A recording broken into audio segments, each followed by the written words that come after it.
Corona महामारी से आज दुनिया भर में दहशत है। आज दुनिया भर के वैज्ञानिक इसकी वैक्सीन बनाने में जुटे हैं। पर मेरी मौत की वजह एक ऐसी बीमारी बनने वाली थी जिसका इलाज इंसानी दिमाग कभी नहीं ढूंढ पाया। अब हम तुमसे डरने नहीं वाले, समझे?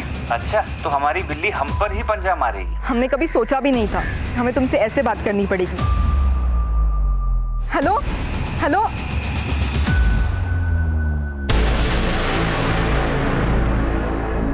नमस्कार, आदाब। क्राइम पेट्रोल सतर्क के आज के इस एपिसोड में मैं अनूप सोनी आप सबका स्वागत करता हूं। पूरी दुनिया, पूरी मानव जाति इस कोरोना के संकट से जूझ रही है, लेकिन हमारा देश कोरोना के अलावा कई और वायरसेस से भी जूझ रहा है, जैसे कि अंधविश्वास, पाखंड, जातिवाद, अन्याय, गरीबी और महिलाओं पर अत्याचार। ये सब ऐसे वायरस हैं जो धीरे धीरे हमारे समाज को बीमार करते जा रहे हैं। महिलाओं पर अत्याचार करने वाला वायरस, जो कि सबसे खतरनाक वायरस है, इसने महिलाओं के अस्तित्व को ही कटघरे में लाकर खड़ा कर दिया है। और इसी वायरस के कारण महिलाओं को आए दिन महिला होने की सजा भुगतनी पड़ती है। आज का ये केस इसी वायरस से जुड़ी एक कहानी है।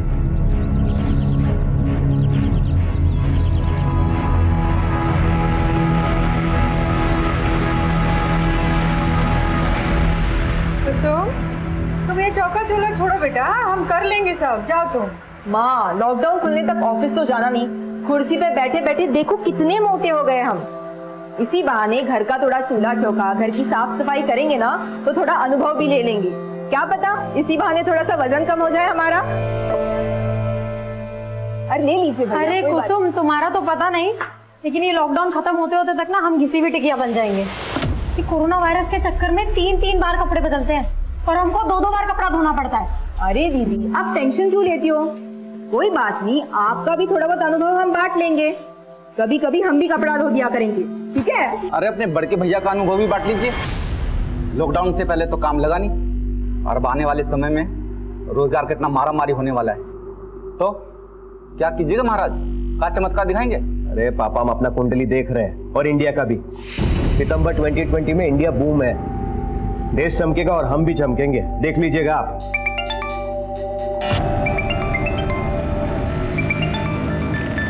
पापा, हम अभी आते हैं। हाँ,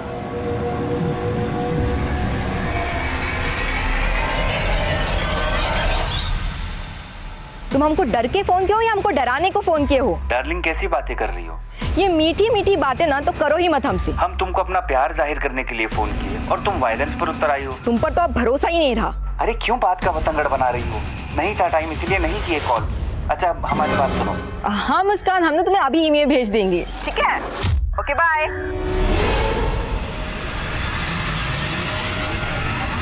किससे बात कर रही थी? कुछ नहीं भैया, वो हमारी कलीग का फोन था, ऑफिस के कुछ काम से फोन किया था। अच्छा, तो वर्क फ्रॉम होम। हाँ भैया, ये अनुभव भी बड़े कमाल का होता है। अगर आपका जॉब होता तो आपको भी पता चलता।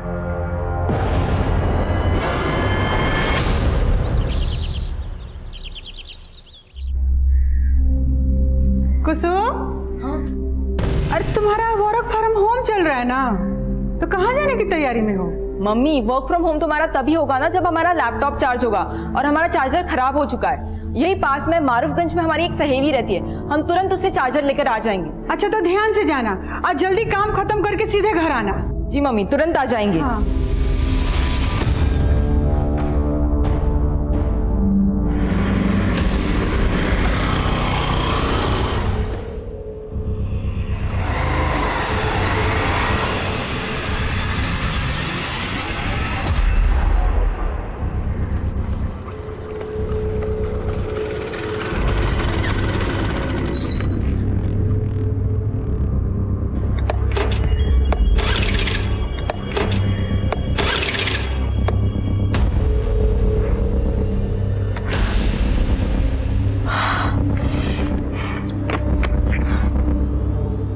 क्या हुआ मैडम?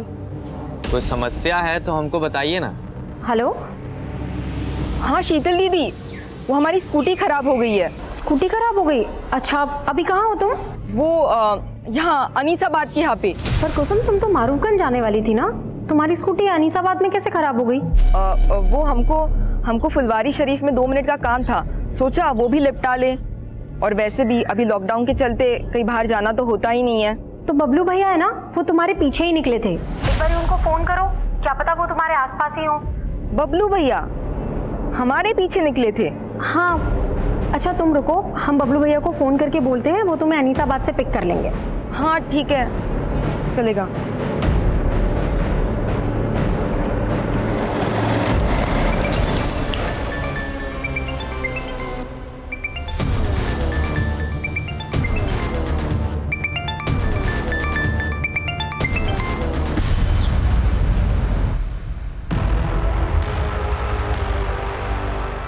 इतना देर हो गया, अंधेरा होने जा रहा है। ना कुसुम का फोन लग रहा है, ना बबलू का फोन लग रहा है।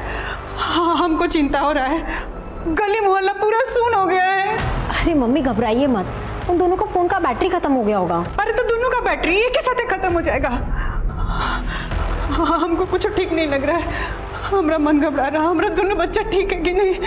अब इस लॉकडाउन में साधन भी नहीं है, कैसे खोजने जाए उनको? ओ, शंकर का बेटा मंटू, उसके पास बाइक है ना? हाँ। तुम अपनी मम्मी का ख्याल रखो, ठीक है? और अगर वो वापस आ जाए तो हमको फोन करना। जी पापा।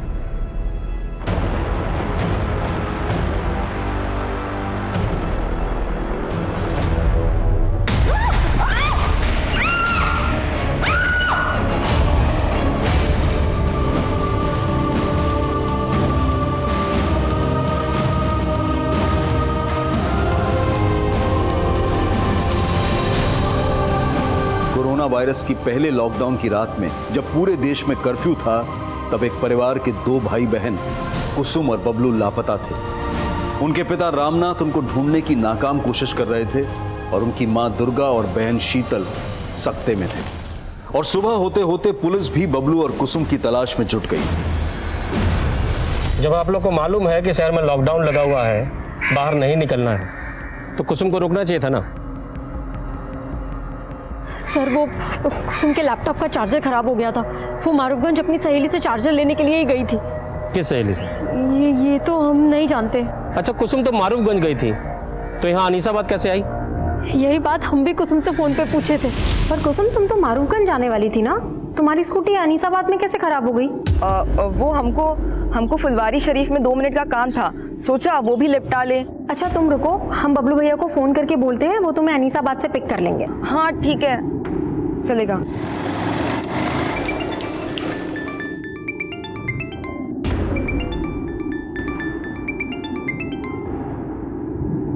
हेलो, अरे क्या आफत है शीतल, काहे फोन कर रही हो? भैया वो कुसुम का स्कूटी है ना, अनीसाबाद में खराब हो गया है, आप उसको पिक कर लेंगे? तो यहाँ बबलू अनीसाबाद में कुसुम से मिला था? सर हमको नहीं मालूम, हमने जब दोबारा फोन किया तो दोनों का फोन स्विच ऑफ आ रहा था। कुसुम फुलवारी शरीफ किससे मिलने गई थी? ये तो वो नहीं बताई थी हमको। कहीं ऐसा तो नहीं कि कुसुम आप लोगों से सच छुपा रही हो सकता है कुसुम का किसी लड़के के साथ अफेयर चल रहा हो। ये क्या बोल रहे हैं साहब? हमारी कुसुम ऐसी नहीं है। सर वहाँ पे एक फीमेल का सैंडल मिला है, उस पे खून के धब्बे भी हैं। हाँ? आइए सर, ये देखिए। ये तो कुसुम का ही सैंडल है। सर ये सब देख के तो लग रहा है कि यहाँ पे कुसुम के साथ जरूर कुछ गलत हुआ। माना कि सबूत मिला है, लेकिन कुसुम का स्कूटी यहाँ पे खराब हुआ था, तो क्या कुसुम स्कूटी समेत गायब हो गई? और उसका भाई बबलू वो बाइक समेत गायब है। ऐसे कई सवाल थे जिनके जवाब कुसुम और बबलू के घर वालों से भी नहीं मिले थे। जैसे कि कुसुम घर से निकली थी मारूफगंज जाने का कहकर। यही पास में मारूफगंज में हमारी एक सहेली रहती है, हम तुरंत उससे चार्जर लेकर आ जाएंगे। तो क्या मारूफगंज में कुसुम की कोई सहेली थी, या फिर घर से बाहर निकलने के लिए उसने अपने परिवार वालों से झूठ बोला था? हमको फुलवारी शरीफ में 2 मिनट का काम था। तो फुलवारी शरीफ में ऐसा कौन था जिससे कुसुम मिलने वाली थी? और सवाल यह भी था कि क्या उस शाम कुसुम और बबलू मिले थे, और अगर मिले थे तो फिर गायब कहां हो गए, और अगर नहीं मिले थे तो उनके इस तरह से अचानक गायब हो जाने के पीछे आखिर क्या कहानी थी? सवाल कई थे और जवाब ढूंढने के लिए मारूफगंज से लेकर फुलवारी शरीफ और अनीसाबाद के कई इलाकों में छानबीन शुरू की गई। कुसुम और बबलू के दोस्तों, पड़ोसियों और रिश्तेदारों से भी सवाल जवाब किए जा रहे थे।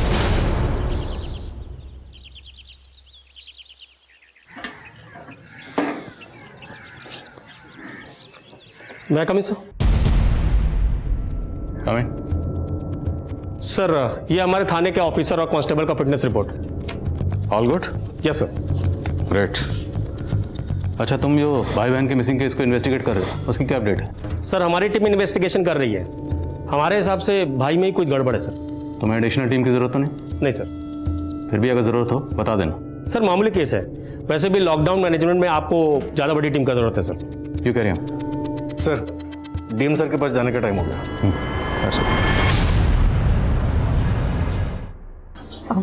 सर माना कि बबलू भैया काफ़ी गुस्सैल हैं, लेकिन वो हमको और कुसुम को लेके काफ़ी प्रोटेक्टिव भी हैं। यानी बहनें कहाँ जा रही हैं, किससे मिल रही हैं, इससे पर नज़र रखते थे।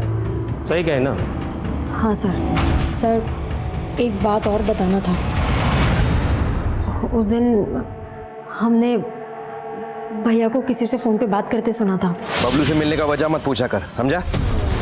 चल आके मिल, किसी को पीटने का प्लान बना है। इस लॉकडाउन में दारू का इंतजाम भी करेंगे तुम्हारे लिए।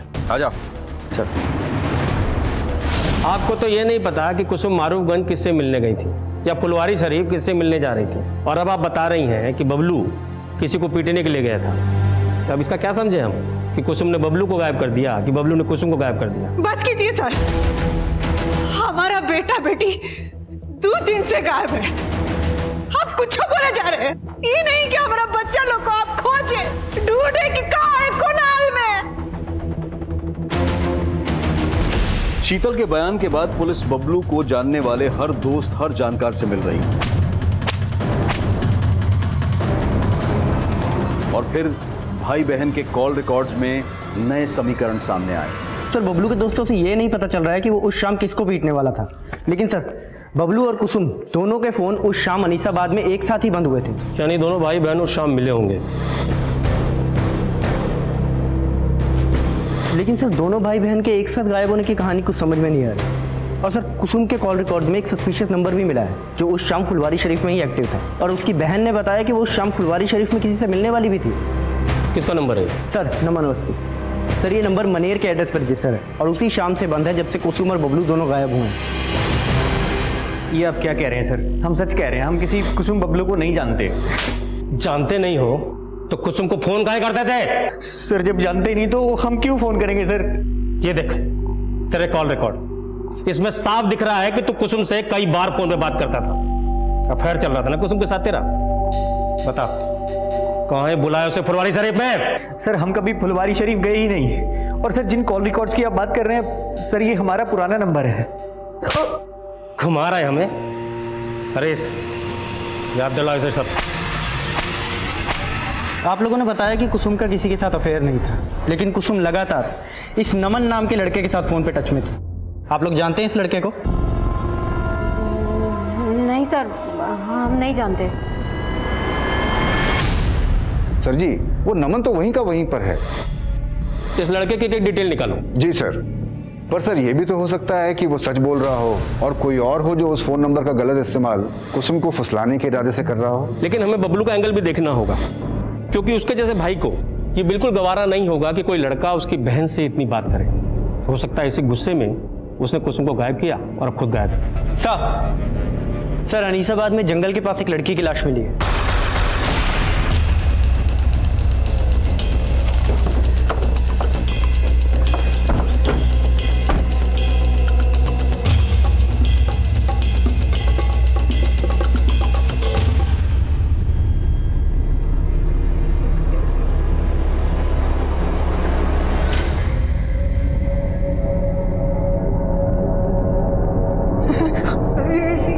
हमारी बेटी नहीं, हमारी बेटी। लाश का चेहरा पहचानना काफी मुश्किल है, लेकिन हमें बॉडी पर ये कपड़े मिले।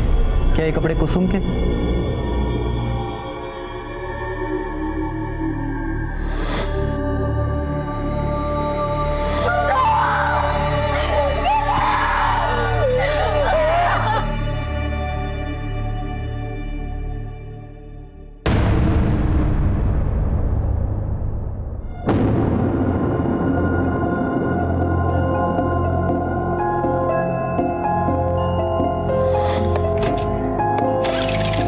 हुआ मैडम, कोई समस्या है तो हमको बताइए ना।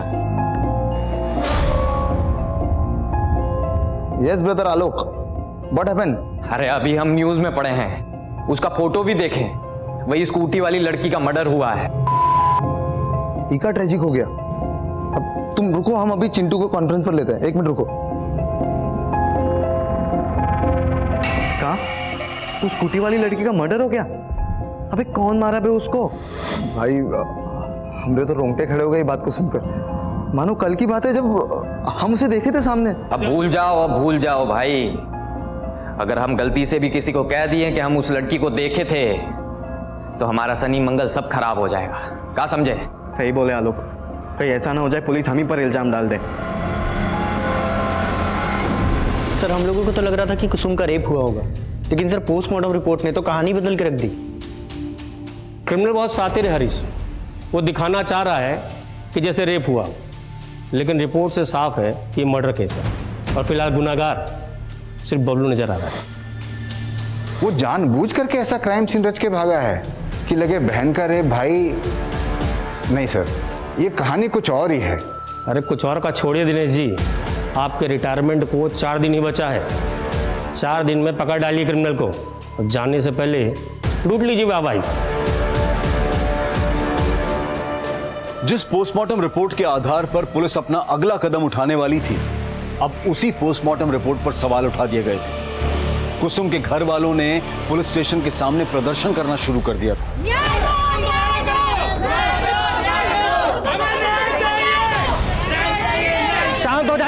शांत हो जाइए। देखिए, कुसुम का पोस्टमार्टम कराने से रिपोर्ट बदल नहीं जाएगा। आप लोग तमाशा बंद कीजिए, हमारा सहयोग कीजिए। मीडिया इस मुद्दे को लगातार रिपोर्ट कर रहा था, जिसके बाद थाने के सीनियर पुलिस ऑफिसर को इस केस का संज्ञान लेना पड़ा, जो उस वक्त लॉकडाउन से संबंधित ड्यूटी में व्यस्त थे। राजेश्वर, मालूम है ना गैदरिंग अलाउड नहीं है, फिर ये सब क्या है? सर वो मैं इन लोग को मना करता है। साहब हमें न्याय चाहिए। हमारे बेटे को ठीक से ढूंढा नहीं जा रहा है और हमारी बेटी के साथ कुछ गलत हुआ है। ये लोग कह रहे हैं कि पोस्टमार्टम में सिर्फ मर्डर आया है। साहब आप एक बार आप लाश को देखिए, आप खुद समझ जाएंगे कि उसके साथ कुछ गलत हुआ है। आपकी क्या मांग है हमें मालूम है, हम कार्रवाई करेंगे, लेकिन आप माहौल तो देखिए, कितनी भीड़ लगा रखी है। भीड़ हटवाइए यहाँ से। साहब हमको आपसे आश्वासन चाहिए कि पोस्टमार्टम दोबारा होगा और हमारे बेटे को ठीक से ढूंढा जाएगा। मैं आपको यकीन दिलाता हूँ, कानून के दायरे में रहकर जो कार्रवाई बनती है हम करेंगे। ठीक है, अब भीड़ हटवाइए। राजेश्वर भीड़ हटवा। चलिए हटिए, आप लोग हटाओ सबको। चलिए हटिए प्लीज, चलिए। संभाल लोगे, मैं टेंशन ना लूँ। ये संभाला? सर हम लोग पूरा डेडिकेशन के साथ जांच कर रहे हैं सर। जो भी जांच हुई है स्टडी की है मैंने। सबसे पहले वो लड़की क्या नाम है? कुसुम। उसका दोबारा से पोस्टमार्टम करवाना होगा। हरीश, बॉडी को दोबारा पोस्टमार्टम के लिए भिजवा। सर और वो लड़की कुसुम उस दिन फुलवारी शरीफ में जिस लड़के से मिलने जा रही थी, वो नमन अवस्थी था? सर वो कोई दूसरा ही लगता है, क्योंकि नमन अवस्थी के खिलाफ हमें कुछ नहीं मिला है और नमन लगातार कह रहा है कि वो नंबर उसके नाम पर रजिस्टर्ड तो है, लेकिन उससे वो इस्तेमाल नहीं करता। तो उस नंबर के कॉल रिकॉर्ड से निकलवाए होंगे। सर टेलीकॉम कंपनी में रिक्वेस्ट भेजे हैं, लेकिन अभी तक आया नहीं है लॉकडाउन की वजह से। लेकिन सर हमें बबलू पे ज़्यादा शक है। जब तक सबूत ना हो, कोई भी एंगल महज एक थ्योरी होता है, उससे ज़्यादा कुछ नहीं। और अगर बबलू पे इतना ही शक था तो उसे ढूंढा क्यों नहीं अभी तक? बबलू क्या, तुम कुसुम की स्कूटी तक नहीं ढूंढ पाए? सर वो लॉकडाउन की वजह से। और सर दिनेश जी भी आज ही रिटायर हो रहे हैं सर। अरे हाँ दिनेश जी सर। दिनेश जी, आज तो आप रिटायर होने वाले हैं। सर इमरजेंसी का वक्त है, जब तक ये केस सॉल्व नहीं हो जाता तब तक हम ड्यूटी पर ही रहते हैं। अरे नहीं दिनेश जी, आपने बहुत योगदान दिया है और बाकी टीम है ना, हम संभाल लेंगे। आप आराम कीजिए। Thank you sir. अरे वाह दीदी, आज बड़ी कमाल लग रही हो। ऐसी ही चली जाओ नीरज जी के सामने। कुछ भी बोलती हो तुम, पागल। अरे शादी करनी जा रही हो और वो भी घर वालों की मर्जी से, काहे शर्मा रही हो? नहीं, वो बात तो नहीं है, पर जब भी हम अपना शादी का बात सुनते हैं ना, तो पापा का उदास चेहरा सामने आ जाता है। पता नहीं इतना सारा खर्चा कैसे उठा पाएंगे। अरे दीदी काहे टेंशन ले रही हो, हम 1-1.5 लाख तक जोड़ रखे, दे देंगे पापा को।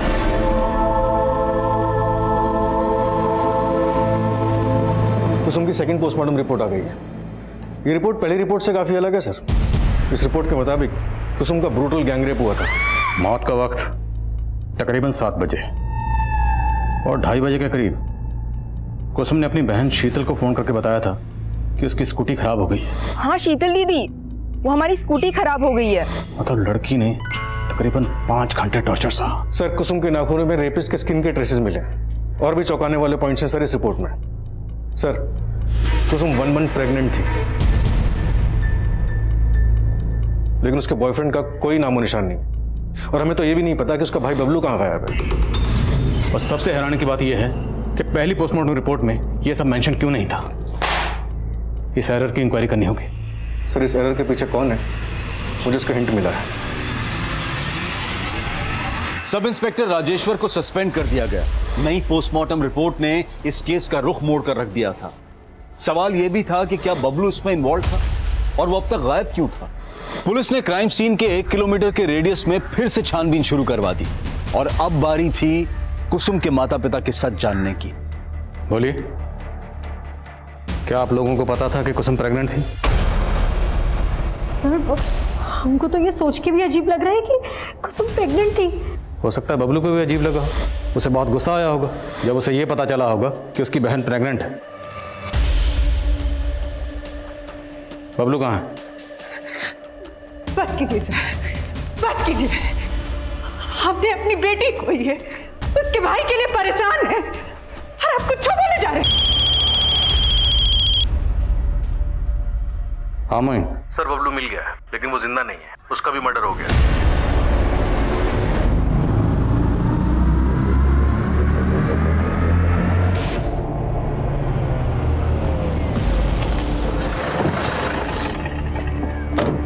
सर, लाश के पास कुसुम की स्कूटी और बबलू की बाइक भी मिली है। सब कुछ झाड़ियों से पूरी तरह से छुपाया गया था।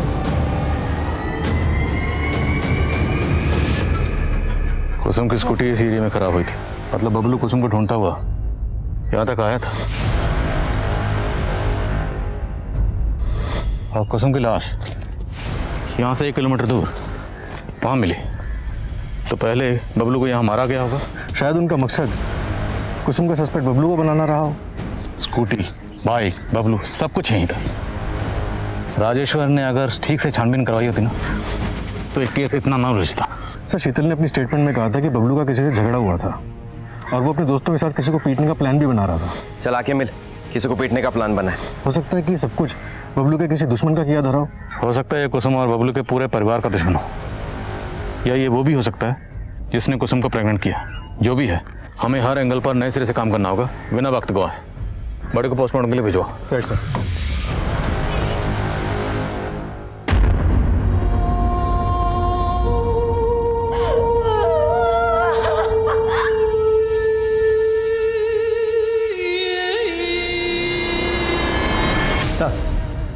सर, नमन के कॉल रिकॉर्ड्स में एक विमल चौधरी नाम के लड़के का नंबर मिला है।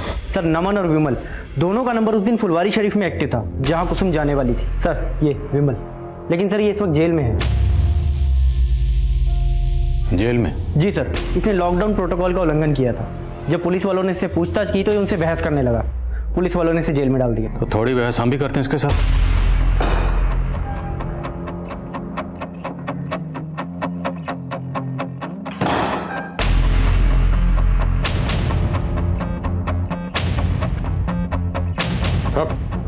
मास्क लगा।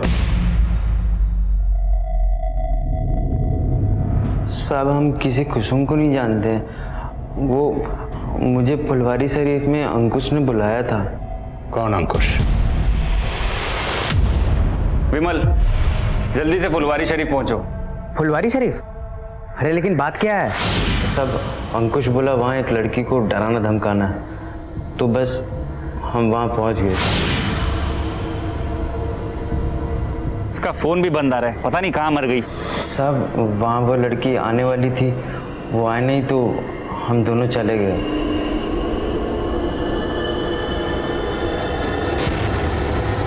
गई थी वो लड़की? हमें तो ये नहीं मालूम कि वो लड़की थी या नहीं। ध्यान से देख। क्योंकि हमने देखा नहीं था साहब। जिस लड़की का तुम लोगों ने रेप किया, जिसका कत्ल किया, तुम लोगों को ये नहीं पता कि वो लड़की कौन थी। अब झूठ नहीं बोल रहा हूँ मैं साहब, हमको नहीं मालूम कि लड़की का खून किसने किया। बेशक अंकुश ने किया होगा तो हमको मालूम नहीं साहब। कहाँ मिलेगा ये अंकुश?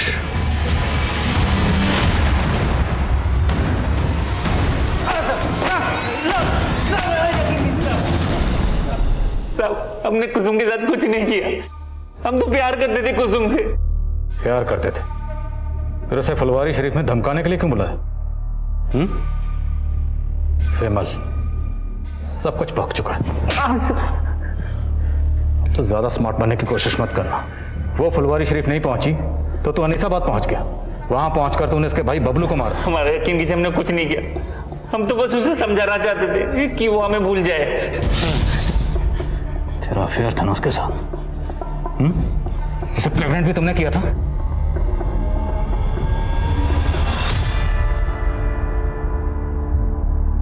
लेकिन हमने सोचा नहीं था कि कुसुम प्रेग्नेंट हो जाएगी। अंकुश, एक प्रॉब्लम हो गई है। हम प्रेग्नेंट हो गए हैं। सर, बहुत बुरा फंसे थे हम। हमारे घर वालों ने हमारा रिश्ता रिया के साथ तय कर दिया।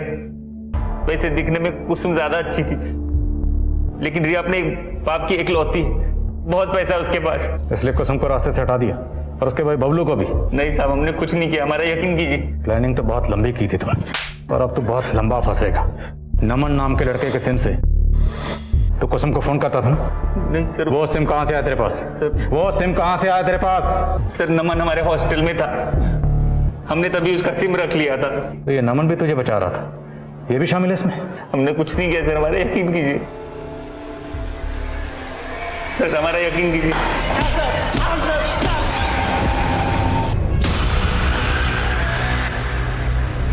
What happened? आप रो क्यों रहे हो? हमारा बच्चा बहुत बीमार है, हम अपने गांव आसनसोल जा रहे हैं मालिक। अरे बाप रे, इतनी दूर और वो भी पैदल? देखा, इस महामारी ने सबका हालत खराब कर दिया। अरे तुम डरो मत, हम गरीबों को खाना पीना बांट रहे हैं। तुम बैठो, तुम्हारे बच्चे को अच्छे डॉक्टर को दिखा देते हैं। बैठो। अरे नहीं, आप काहे तकलीफ उठाएगा, हम चले जाएंगे। अरे इसमें तकलीफ काहे का? दीजिए बच्चे को हमें दीजिए। अरे दीजिए, आप दीजिए, थोड़ा पुण्य हमें भी कमाने दीजिए ना। अरे दीजिए, अब आइए चलिए, बैठिए गाड़ी में, बैठिए। बैठो। अरे बैठो, अब गाड़ी के अंदर बैठो।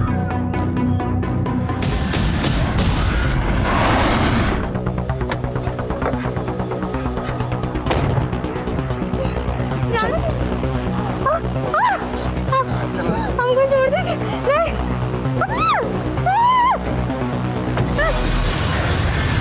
इसे कहते हैं MO, मोडस ऑपरेंडी। अब पुलिस को यही लगेगा कि ये क्राइम भी उस लड़की कुसुम के किलर ने ही किया है। साला सीखो बे हमसे कुछ। अरे जल्दी चलो अब यहाँ से, और कुछ दिनों तक अंडरग्राउंड हो जाओ। ये एमओ वेमो कुछ बाद में देखेंगे।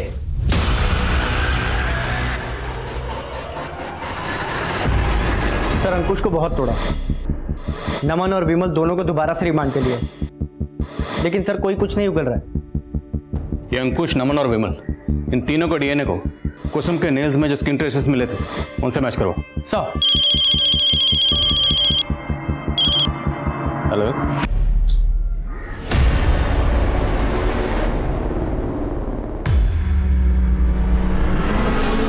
अगर तुम दोनों इस जुगाड़ में हो कि कुछ माल मटेरियल मिल जाएगा तो ऐसा कुछ नहीं होने वाला। अरे बेरोजगार है हम, कुछ नहीं है हमारे पास। हाँ भैया, लेकिन एक बार पॉकेट में हाथ तो डालिए, क्या पता कुछ मिल जाए। अरे काहे रक्षाबंधन के दिन हमारी इज्जत निकाल रही हो? देखो ना, ये देखो हमारे पॉकेट में कुछ नहीं।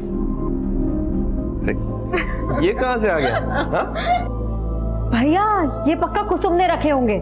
हाँ भैया, लेकिन आपसे वापस लेने के लिए नहीं, ये आप ही के रक्षाबंधन का गिफ्ट है। अरे नहीं, रक्षाबंधन के दिन बहन से गिफ्ट नहीं ले सकता। रख लीजिए ना भैया। और वैसे भी कौन से डॉक्टर ने कहा है कि रक्षाबंधन पे भाई को ही बहन को गिफ्ट देना है? दिल का बुरा नहीं था हमारा बबलू, उसी बेरोजगारी ने उसका जबर कड़वा कर दिया।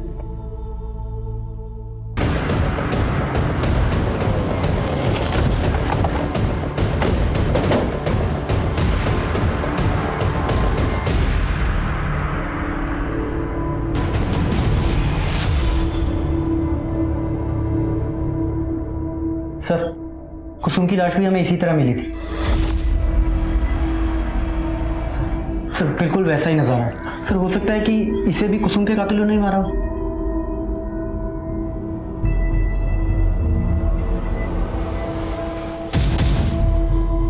हो सकता है इसके हाथ पैर उस रस्सी से बांधे गया। कुसुम के हाथ पैर पे भी इसी तरह के निशान थे। कुसुम की बॉडी के पास कोई रस्सी मिली थी? नहीं सर, कोई रस्सी नहीं मिली। आसपास चेक करो, सब जगह चेक करो। सब।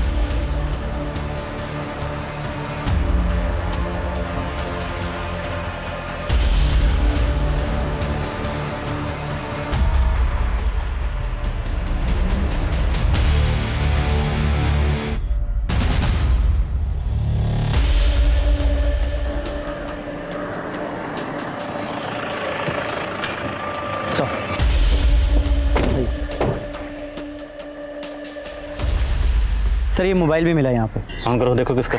सर चेक किए, ऑन नहीं हो रहा, शायद बैटरी डेड है। चार्ज करवाओ, देखो किसका। सर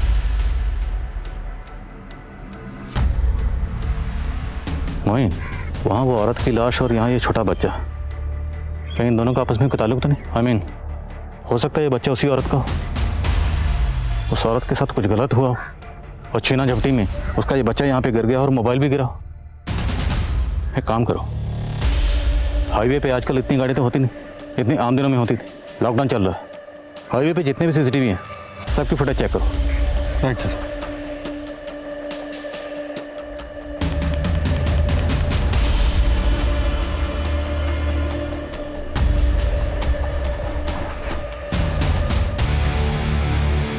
सर ये मोबाइल एक नीलम नाम की औरत का है जो एक माइग्रेंट लेबर है। मेरी उसके घर वालों से बात हुई है, वो अपने बच्चे के साथ पैदल आसनसोल के लिए निकली थी। मतलब बच्चा उसी औरत का था। फैमिली को शनाख्त के लिए बुलाओ।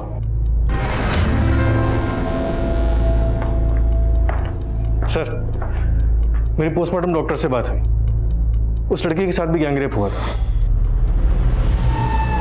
यानी उस मजदूर औरत नीलम को पहले मारा गया, फिर पत्थर से उसका सर कुचलकर उसका चेहरा बिगाड़ा था। सर मैंने क्राइम वाले दिन की हाईवे एरिया की सीसीटीवी फुटेज चेक की, वहां एक सिल्वर गाड़ी सस्पिशियस मिली जिसका नंबर प्लेट फेक था। शायद इसी गाड़ी से उस औरत को किडनैप किया गया। और सर क्राइम सीन से जो रस्सी मिली थी मैंने उसके बारे में भी पता किया। वैसी रस्सी बैंत के फर्नीचर को बांधने के काम आती है और बैंत के फर्नीचर बनाने का काम दानापुर में होता है। अब अगर हम 2+2 4 करें तो थ्योरी ये बनती है कि सिल्वर कार में उस मजदूर औरत को किडनैप किया गया होगा और किडनैपर्स या मुजरिम जो भी हैं वो दानापुर में फर्नीचर वर्कशॉप से जुड़े हो सकते हैं।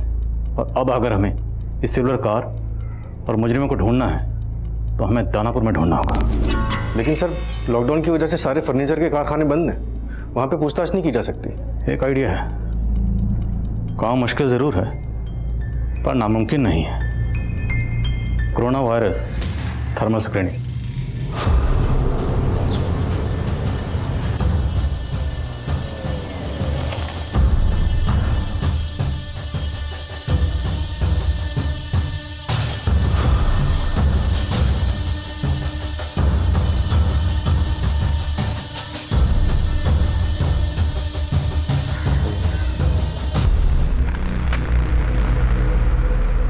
अरे साहब आप?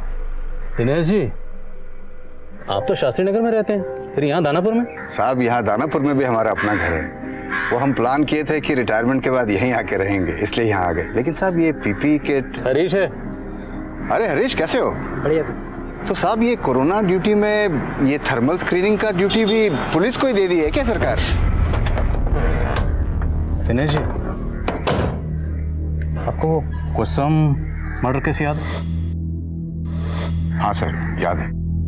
कोई है शहर में जो लड़कियों को अपना शिकार बना रहा है और हमें पूरा शक है कि वो इसी एरिया का है। साहब यहाँ दानापुर से? जी, और हमें ये भी खबर लगी है कि जो भी है वो सिल्वर रंग की गाड़ी इस्तेमाल करता है। क्या बात है चिंटू, इतना अर्जेंट में काहे बुलाया हो? यार पुलिस को पक्का हमारे बारे में सब कुछ पता चल चुका है। पता चल गया? लेकिन कैसे? अरे वो इंस्पेक्टर मिला था पापा को, कह रहा था कि हाईवे वाले कान में किसी सिल्वर कलर की गाड़ी का इस्तेमाल हुआ है। आज एक खबर सुनकर दिल दहल गया है। एक मजदूर लड़की 500 किलोमीटर पैदल चल के अपने गांव जा रही थी। बेंत की रस्सी से बांधकर उसको अगवा कर लिया, बलात्कार किए, फिर मार कर फेंक दिए कुछ हैवान। और देखिएगा पापा, इस बार भी कोई पकड़ा नहीं जाएगा। पुलिस के बस की बात ही नहीं है ये। इंस्पेक्टर साहब मिले थे आज हमको और हमको लगता है कि वो जानते हैं कौन लोग हैं इस कांड के पीछे। कोई सिल्वर रंग की गाड़ी को ढूंढ रहे हैं वो। लेकिन हमने तो हमारी सिल्वर गाड़ी का नंबर प्लेट ही गलत लगवाए थे हम, फिर कैसे पता चल गया? देखो पुरानी बातों को छोड़ो, अब सोचो आगे क्या करना है यार।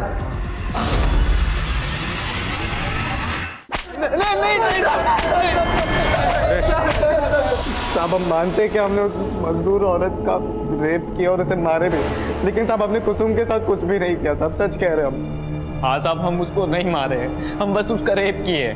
सुन रहा हूँ, आगे बोलो। और वो भी रेप करने का कोई प्लान नहीं था, बस वो तो गलती से हो गया सर।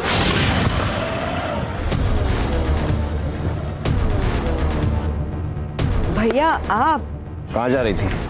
भैया वो फुलवारी शरीफ में हमारी एक कलीग रहती है ना, बस बहुत झूठ बोलने लगी हो ना तुम हमसे। अब एक नहीं सुनेंगे, बहुत हो गया तेरा। आवाज नीचे करके बात कीजिए। तेरी आवाज सब ऊपर नीचे कर देंगे हम। बहुत पर लग गया ना तेरे। या लड़की को है कुछ प्रॉब्लम है? कब है?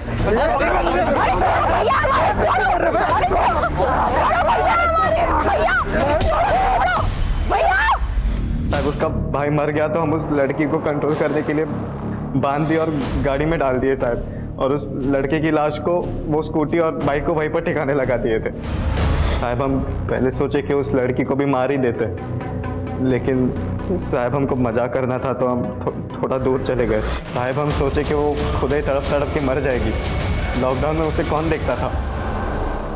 कुसुम को हमको पत्थर से नहीं मारे थे सर, उस मजदूर औरत को जरूर पत्थर मार के उसका चेहरा बिगाड़ा था सर हमने। साहब हम ये सोचे थे कि आप लोगों को यही लगेगा कि कुसुम के ही कातिल ने उसे मारा होगा, लेकिन साहब हम कसम से कह रहे हैं हमने कुसुम के साथ कुछ भी नहीं किया साहब, हमने तो उसको जिंदा छोड़ दिए थे वहीं पर। ये तीनों ये तो कबूल कर रहे हैं कि इन्होंने कुसुम का रेप किया, लेकिन ये मानने को तैयार नहीं है कि इन्होंने कुसुम को मारा भी। सर मेरी दिनेश जी से बात हुई है, उन्होंने बताया कि वारदात वाली शाम उनका बेटा चिंटू शाम को 6 बजे घर पहुंच गया था, जबकि कुसुम का मर्डर 7 बजे के आसपास हुआ है। और सर मैंने कंफर्म किया है कि चिंटू के दोनों दोस्त आलोक और सनी, वो दोनों भी शाम को 7 बजे अपने अपने घर पहुंच गए थे। तो फिर कुसुम को किसने मारा? पापा, मम्मी, खाना।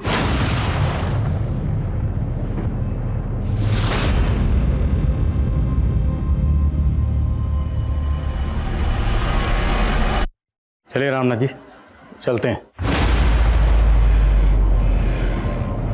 मंटू, वही मंटू जिसके साथ आप उस दिन कुसुम को ढूंढने गए, उस मंटू ने हमें कुछ बताया।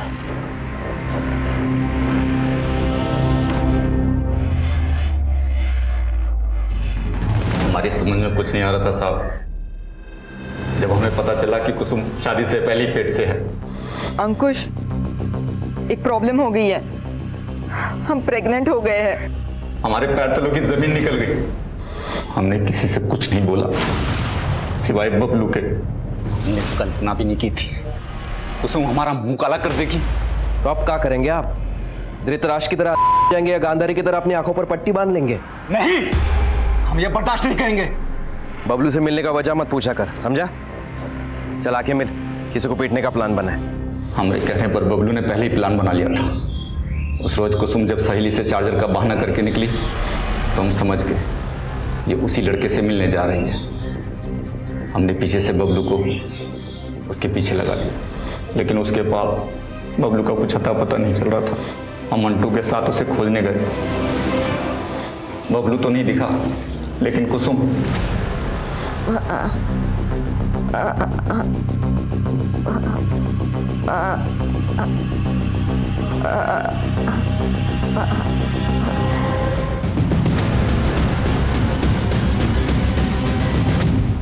हमने मंटू से विनती की और इतना ही बोला कि उसका रेप हुआ था, समाज उसे नहीं अपनाता।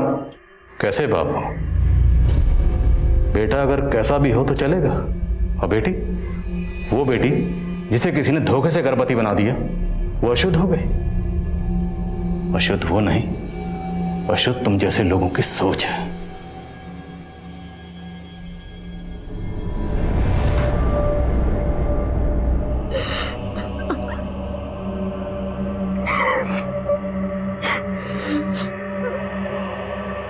हर इंसान के दो चेहरे होते हैं, एक अच्छा एक बुरा।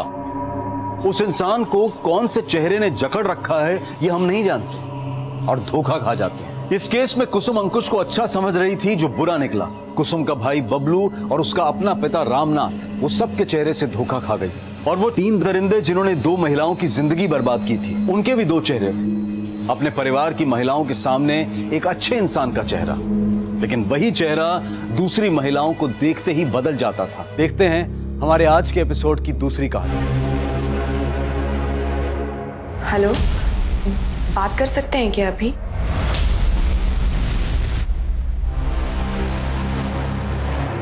अंधेरे में क्यों बैठा है?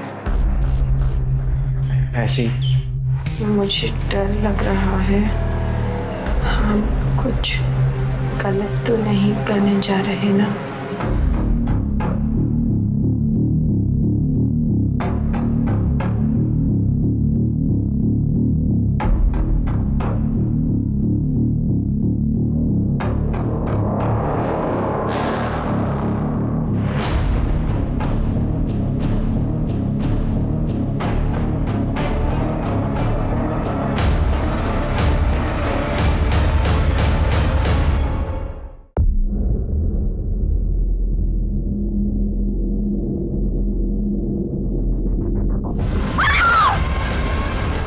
जवानी वो जोश, वो जज्बा है जो किसी भी तरह की मुश्किल का सामना करने की हिम्मत रखती है। अपने सपनों को पूरा करने के लिए वो कुछ भी कर गुजरती है। लेकिन अगर ये जोश, ये शक्ति दिशा विहीन हो जाए तो ये अपनों के लिए और दूसरों के लिए घातक हो जाती है। घर से भागने वाला ये लड़का और ये लड़की कौन थे? दोनों के बीच में क्या संबंध था? और वो लड़की कौन थी जिसकी लाश कुएं में तैर रही थी? 2 अलग अलग शहर और 2 अलग अलग समय पर शुरू हुई ये कहानियां कुछ इस तरह मिली कि एक बेहद भयानक और दिल दहला देने वाला अपराध सामने आया।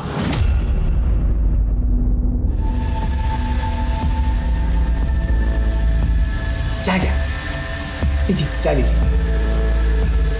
मनीषा रख दे और बैठ जाओ।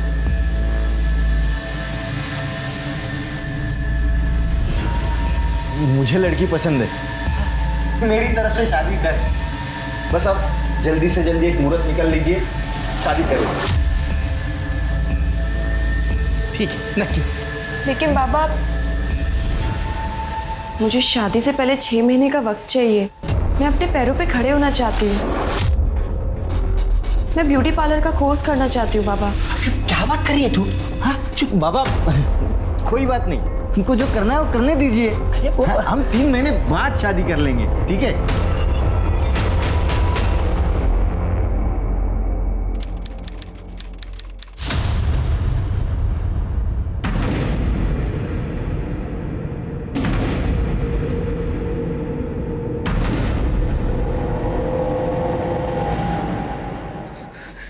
ये क्या कर रहा है?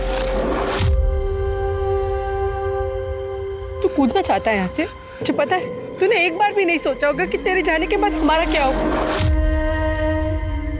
जान देना चाहता है ना? जा जा कूद। बहुत कुछ है जिंदगी में करने के लिए। तो मेरी कसम खा कि आज के बाद ऐसा कुछ नहीं करेगा।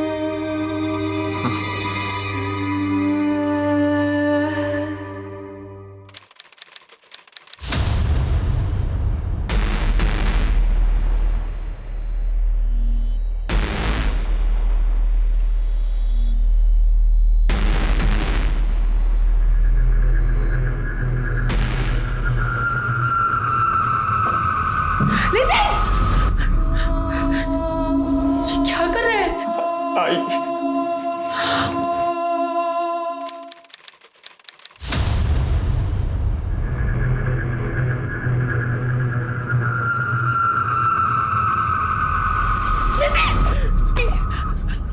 तुझे कितने बार समझाया, तू समझता क्यों नहीं? मरना चाहते तो मार जा। मैं 2 बोतल और लाके देती हूँ, मार दे हमें जीते जी।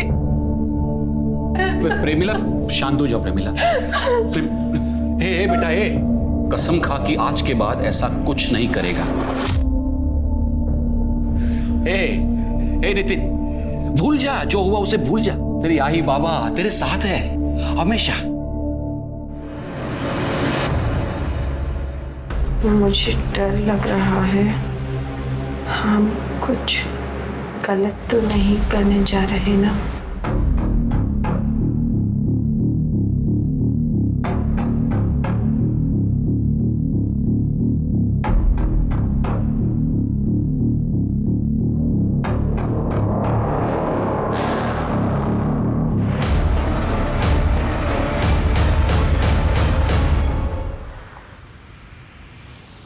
नितिन, नितिन, नितिन 8 बज गए, उठ जा बेटा। नितिन कब से आवाज लगा रही हूँ, उठ जा। नितिन, क्या हुआ? सुबह सुबह क्यों चिल्ला रही हो बच्चे पे? इतना चिल्ला रही हूँ तो भी नहीं उठ रहा है। हाँ, मी बघतो। बघा।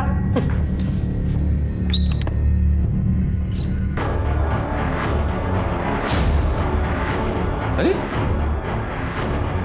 ये कहाँ गया?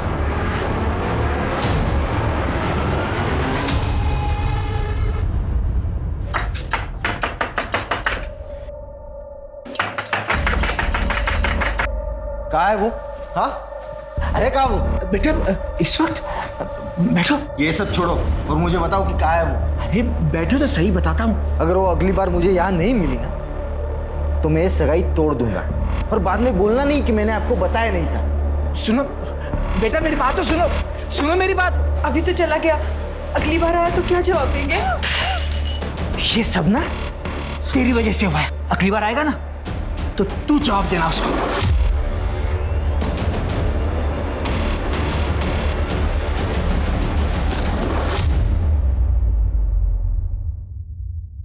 सर 4-5 घंटे हो गए हैं, वो आया नहीं है और उसका फोन भी बंद आ रहा है। देखिए सर, मैंने आपसे बाहर भी कहा था और अभी भी कह रहा हूँ, हम 24 घंटे से पहले उसकी मिसिंग कंप्लेंट नहीं दर्ज कर सकते। आप समझने की कोशिश क्यों नहीं कर रहे हैं? सर भगा ना सर। शिरके जो बोल रहा है वो ठीक बोल रहा है। देखिए 24 घंटे तक हम कुछ नहीं कर सकते, ऐसा लॉ है। एक काम कीजिए, आप घर पे जाइए। 22 साल का लड़का है, किसी दोस्तों के साथ पार्टी करने गया होगा या गर्लफ्रेंड के साथ घूमने गया होगा, आ जाएगा, जाइए। नहीं नहीं सर, हम जानते हैं ऐसा कुछ भी नहीं हुआ होगा। डर तो इस बात का है कि पिछले हफ्ते वो नीट के एग्जाम में फेल हो गया था, तब से दुखी रहने लगा था। हमेशा मरने की बात करता था। बात क्या करता था, वो तो 3-3 बार अलग अलग तरीकों से कोशिश कर चुका था।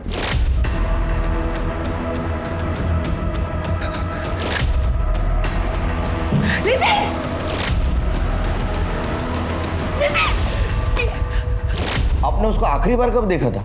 10-10:30 के आसपास खाना खा के वो अपने कमरे में चला गया। मैं देर तक टीवी देखता रहा, फिर मैं भी सो गया। सर सुबह उठ के देखा तो वो अपने रूम में नहीं था। मतलब सुसाइडल टेंडेंसी उसकी। इस बेस पे हम लोग कार्रवाई शुरू कर सकते हैं। एक काम कीजिए, उसके फोटोग्राफ, उसके सारे डिटेल्स, उसके दोस्तों के डिटेल्स, नंबर नोट करवा दीजिए। हम लोग कार्रवाई शुरू कर देंगे।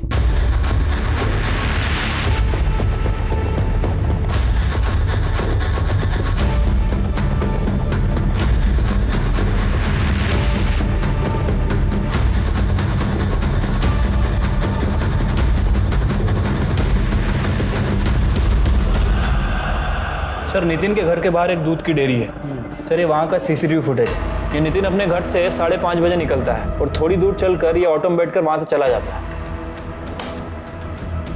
ये ऑटो का नंबर लो और आरटीओ से पता करो किसका है और इसके ड्राइवर ने नितिन को कहाँ ड्रॉप किया। ठीक है सर।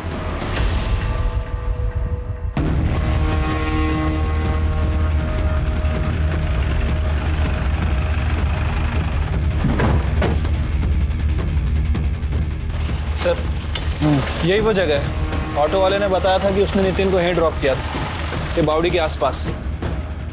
यहाँ क्या करने आया था?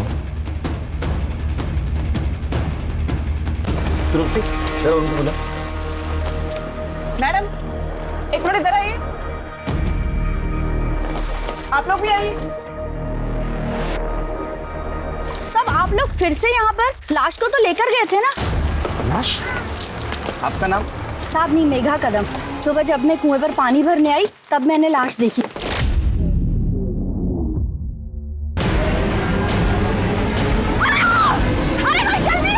खड़ की पुलिस चौकी पर। आपको पक्का यकीन है वो लाश लड़की की थी? हो साहेब, सलवार कमीज पहनी थी, लंबे बाल थे, तो लड़की ही थी ना। वो पुलिस चौकी वाले ले गए लाश को। आप जानती थी उस लड़की को? मैं नहीं जानती, और वो यहाँ की नहीं लग रही थी। सर ये एरिया से कोई लड़की भी गायब नहीं है। जब लाश को कुएं में से निकाला पूरी तरह से सड़ चुकी थी, बहुत बास आ रही थी सर। उसका चेहरा पहचानने लायक नहीं था। इसका मतलब लाश काफी दिनों से कुएं में थी। लाश इतने दिनों से कुएं में पड़ी थी लेकिन उसको आज देखा आपने? सर वो कुएं का पानी आम्ही वापरत नहीं, तो घर पर नल है, लेकिन आज पानी की जरूरत थी तो कुएं के पास आई, तभी लाश देखी। करणे सर तुम्ही इकडेच थांबा, आसपास के गाँव वालों के हेल्प से इधर सब सर्च करो। ठीक है। खड़की पुलिस स्टेशन। सर वो औरत तो सही कह रही थी, बॉडी तो पूरी तरह से सड़ चुकी है सर, चेहरा पहचानना इम्पॉसिबल है। लगता है 4-5 दिन हो चुके हैं, बाकी डिटेल तो पीएम के बाद ही पता चलेगी। सर बॉडी हम लोग पोस्टमार्टम के लिए भेज ही रहे हैं। सर एग्जामिन करते वक्त हमें ये टैटू दिखा। मनीषा, शायद इसका नाम हो। यही नाम इसकी पहचान करने में हमारी मदद करेगा। हाँ द्रुपति, वो ऐसा और एक बॉडी नहीं।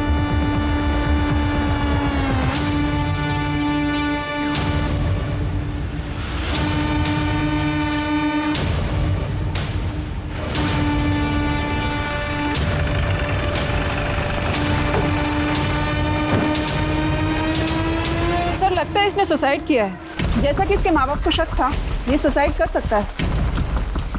फिर के पहले इस कुएं में एक लड़की की लाश मिली, अब इस नितिन की। जरूर इन दोनों में कुछ ना कुछ कनेक्शन है।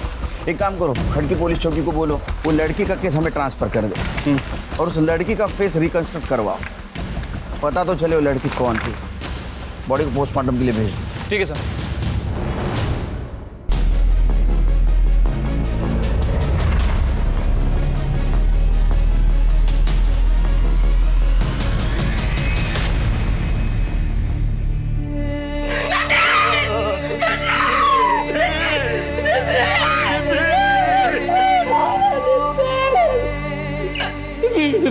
देखिए, नितिन की डेड बॉडी हमें कुएं के अंदर मिली थी। नहीं, ऐसा नहीं हो सकता। मेरे नितिन को पानी से डर लगता था, वो कुएं में कूद कर अपनी जान नहीं दे सकता। सर इसे तो पानी से फोबिया था सर, उस वजह से उसके दोस्त लोग उसे चिढ़ाते भी थे। इनिशियल तो ऐसा लग रहा है कि ये सुसाइड केस है, इसकी मौत पानी में डूबने की वजह से हुई। बाकी डिटेल्स तो इन्वेस्टिगेशन के बाद पता चल जाए। हाँ, और एक लड़की की लाश उस कुएं में मिली। लगता है इन दोनों का आपस में कुछ ना कुछ कनेक्शन था। क्या आप उस लड़की का फोटो देख के बता सकते हैं क्या नितिन उसको जानता था? क्या आपने उसको कभी देखा था?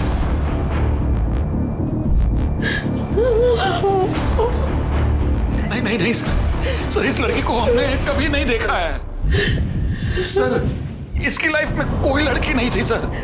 मैं उसका बाप हूँ और साथ में सर इसका बेस्ट फ्रेंड भी था सर। सर ऐसा कुछ होता तो ये मुझे जरूर बताता।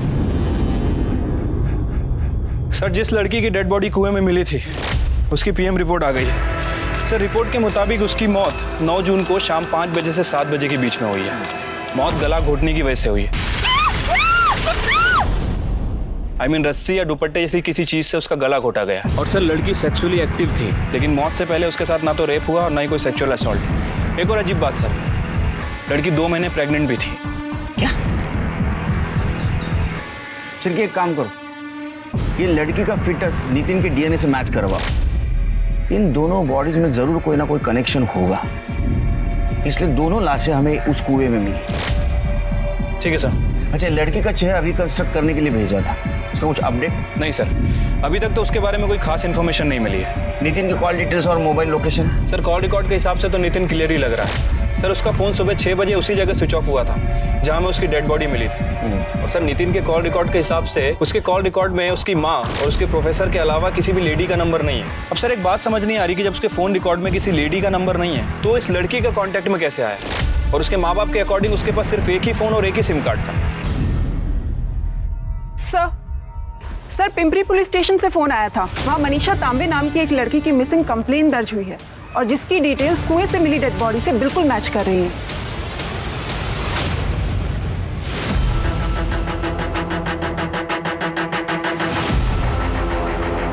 कंप्लेंट किसने लिखवाई? सुदेश आगरकर। उसका कहना है मनीषा उसकी मंगेतर है। सर इसमें मनीषा का आई बाबा का भी एड्रेस है। ये ना समझा मेरे को? बताओ कहाँ पे? ये तो मार डालूंगा सब। बाहुबली, क्या चल रहा है रे? हाँ, किसको मारने की धमकी दे रहे तू? सोडा वाला साहब, सब मुझे क्यों पकड़ रहे साहब? मैंने ही मिसिंग का कंप्लेंट लिखवाया। इनको पूछो ना मनीषा कहाँ है वो। उनको पूछने वाला हूँ, तू बोलने के बाद पूछूंगा ऐसा है क्या? साहब अब मेरे को क्या पूछेंगे साहब? मैं मनीषा का बाप हूँ साहब, फिर भी मेरे को नहीं पता। सच बोल रहा हूँ साहब, पूछो इसको वो कहाँ गई, कहाँ गायब हो गई, कुछ नहीं पता साहब हमको। साहब ये मेरे को। हाँ क्या बोलो सर, बोल। क्या बोलूँ साहब? अरे जो बोलने वाला था वो बोल। साहब मैं आपको पूरी कहानी बताता हूँ। 4 महीने पहले मैं मनीषा को देखने आया था। मुझे लड़की पसंद है। मुझे शादी से पहले 6 महीने का वक्त चाहिए। मैं अपने पैरों पे खड़े होना चाहती हूँ। मैं ब्यूटी पार्लर का कोर्स करना चाहती हूँ। बाबा क्या बात कर रही है तू? हाँ चुप चुप बाबा, कोई बात नहीं, तुमको जो करना है वो करने दीजिए। हम 3 महीने बाद शादी कर लेंगे, ठीक है? तब तक आपका कोर्स चालू रखो और शादी होने के बाद हम पूरा कोर्स कर लेंगे। इसका मतलब ये शादी पक्की? बिल्कुल। अरे वाह वाह वाह वाह, बताइए बताइए। भक्ता है क्या है? हाँ मिठा लेके आओ जमाई बापू के लिए, जाओ। पूरे 5 लाख। पूरे 5 लाख है ना? जी हाँ। नमस्ते। एक काम करे, चाय बनाने के लिए जा जा। देखो तुम चिंता मत करो, अब शादी जैसा तुम चाहोगे ना वैसे धूमधाम से होगी। और वो साखर बुड़ेगा क्या? उसका क्या है? हाँ 2 दिन में कर देंगे ना। मैं पंडित जी को बुलाता हूँ। हाँ कर लेंगे कर लेंगे।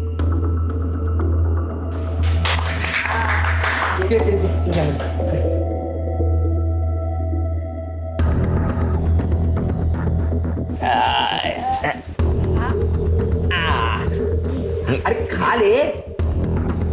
ये साहब एक वो दिन है और आज का दिन। उसके बाद मैंने मनीषा की शक्ल तक नहीं देखी साहब। रोज आता हूँ पूछता हूँ तो ये बुड्ढा बुड्ढी रोज बुड्ढा बुड्ढी क्या है? हाँ तुझ्या आई वडिलांच्या वयाचे आई बाबा बोल। सॉरी साहब, लेकिन साहब ये रोज नई कुछ कहानी बना के मुझे सुनाते हैं साहब। साहब 2 महीने पहले मैं इनको बोला था अगर मनीषा नहीं मिली ना तो मैं पुलिस में कंप्लेंट करूंगा, फिर भी ये लोगों ने कुछ नहीं किया साहब। मैंने राह देखी 2 महीना और फिर जाके अभी 1 हफ्ते पहले मैंने जाके कंप्लेंट करवाई पिंपरी पुलिस स्टेशन में। मनीषा अगर पिंपले गांव की है तो तूने पिंपरी पुलिस स्टेशन में क्यों कंप्लेंट की? क्योंकि साहब मुझे पता चल गया था कि वो सगाई के बाद पिंपरी भाग गई है और किसी सोनाली कदम नाम की ब्यूटिशियन के पास काम करती है, इसलिए मैं वो सोनाली कदम के ऊपर नजर रख रहा था साहब। लेकिन मनीषा कहीं दिखाई नहीं दी। आपको मिली क्या मनीषा साहब? मिली, जिंदा ने मुर्दा, उसका मर्डर हुआ है। सर अब क्या बात कर रहे हैं साहब? सब ऐसा नहीं हो सकता साहब। सब आप झूठ बोल रहे हैं साहब। सब बताओ ना किसने मारा साहब? तूने मारा साहब। ये क्या बोल रहे हैं आप साहब? साहब मैं क्यों मारूंगा उसको साहब? मैं तो उससे शादी करना चाहता था साहब। तेरे को पता था वो कहाँ है, तू उसको मिलने गया, उसने तेरे साथ शादी करने के लिए मना किया, तू गुस्से में आया, तूने उसको मार दिया। साहब मैं उसको मिला ही नहीं तो मैं उसको मारूंगा कैसे साहब? उसकी मिसिंग कंप्लेंट तो मैंने ही लिखवाई है साहब। तेरे जैसे बहुत देखे हैं नाटक करने वाले। हाँ अपना खुद का क्राइम छुपाने के लिए ऐसा ही नाटक करते हैं। करडे चला घेऊन जा पुलिस स्टेशनला, उधर जाना, सारे डिटेल्स देना। साहब पर मैंने नहीं किया सर। सर वो अपने पैरों पे खड़ा रहना चाहती थी, कुछ बनना चाहती थी, इसीलिए जाओ जाना साहब, क्यों उसके बारे में पूछ के हमारी इज्जत को उछाल रहे हो साहब? पहले उससे कहीं का नहीं छोड़ा, सब इसकी वजह से हुआ है सर। इससे बात करने को बोला, जब बात करने को बोलूंगा तब बात कर, शांत रहो। हाँ बोला। सर वो नाम बनाना चाहती थी सर, कुछ बनना चाहती थी वो, लेकिन इन्होंने उसकी सगाई सुदेश से करा दी। फिर उसके बाद वो बहुत दुखी रहने लगी सर। फिर उसकी सहेली रजनी, उसने उसको सलाह दी कि वो भाग जाए। मैंने भी उसको यही सलाह दी। भाई रजनी मुझे रिक्शा से बस स्टॉप तक छोड़ देगी, मुझे उसके आगे से बस मिल जाएगी। मैं पहुंचते ही तुझे फ़ोन करूंगी, तुम चिंता नहीं करना। पहुंचते ही मुझे बता देना और अपना ख्याल रखना बच्चा।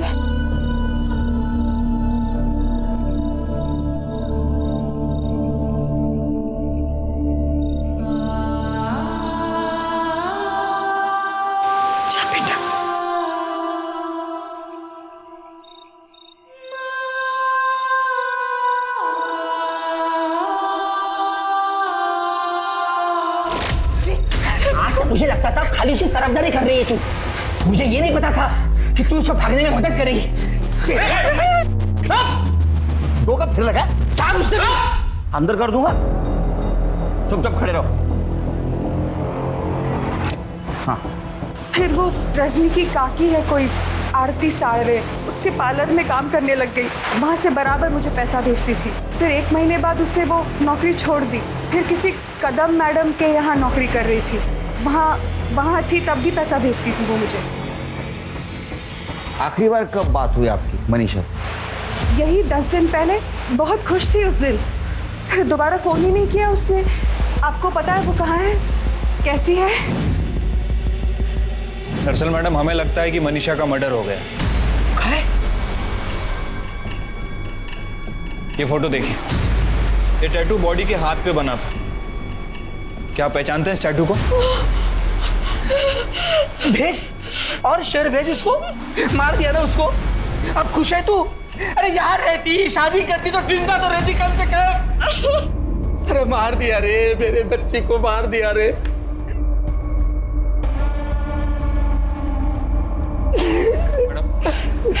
ये फोटो देखिए, इसका नाम नितिन नाइक है। क्या आप लोग पहचानते हैं इसे? नहीं, कभी देखा नहीं इसे। क्या मनीषा इसे पहचानती थी? मनीषा के मुंह से भी नहीं सुना कर। कुएं में मिली अनजान लड़की की लाश की पहचान मनीषा तांबे के नाम से हुई। क्या मनीषा के मर्डर के पीछे उसके मंगेतर सुदेश आगरकर या फिर उसके आक्रामक स्वभाव के पिता गणेश तांबे का हाथ था? क्या इन दोनों को मनीषा और नितिन के बारे में पता चल गया था, इसलिए इन दोनों को एक ही जगह पर मार दिया गया? सर, रजनी मेरी भतीजी है। मनीषा को 3 महीने पहले ही उसने मेरे पास भेजा था। मनीषा के बारे में कुछ बता सकती हैं आप? मतलब कोई बॉयफ्रेंड था उसका या कोई अदर इंफॉर्मेशन? सर, उसके बारे में मुझे कुछ ज़्यादा तो नहीं पता है। वो बहुत ही मेहनती लड़की थी और बहुत ही ईमानदारी से अपना काम करती थी, लेकिन 1 महीने बाद ही उसने बिना बताए काम छोड़ दिया। सर, एक बात और, वो देखने में बहुत परेशान लग रही थी, लेकिन कभी उसने परेशानी की वजह नहीं बताई। अब आपके पास तो इतना स्टाफ है, तो किसी के साथ तो उसकी अच्छी दोस्ती हुई होगी जिसको उसने अपने प्रॉब्लम के बारे में बताया होगा। हाँ सर, एक लड़की है छाया राणे, वो उसी के साथ पीजी में रहती थी, शायद उसे कुछ पता हो। सर, मनीषा को घर में पीछे रख के मैंने बहुत बड़ी गलती की। ठीक है सर। सर, एहसान और दोस्ती के बदले में उसने हमारे साथ जो कुछ भी किया उसे माफ नहीं किया जा सकता। अच्छा, उससे रेंट नहीं लेते थे तुम लोग? सर, रेंट तो देती थी, पर रेंट में हमारे पैसे हमें वापस करती थी। कभी बहू के पर्स से, कभी मेरे पर्स से। घर में कभी ना कभी पैसे तो गायब होते ही थे। हमें लगता था कि हमसे कहीं खर्च हुआ है, पर एक दिन जब मैं जॉब से वापस आई तो मैंने देखा कि अब वो अलमारी से पैसे चुरा रही थी। सर, रंगे हाथ पकड़ा मैंने उसे, पर एक भी बार माफ़ी नहीं मांगी उसने। निकाल दिया फिर मैंने उसे घर से।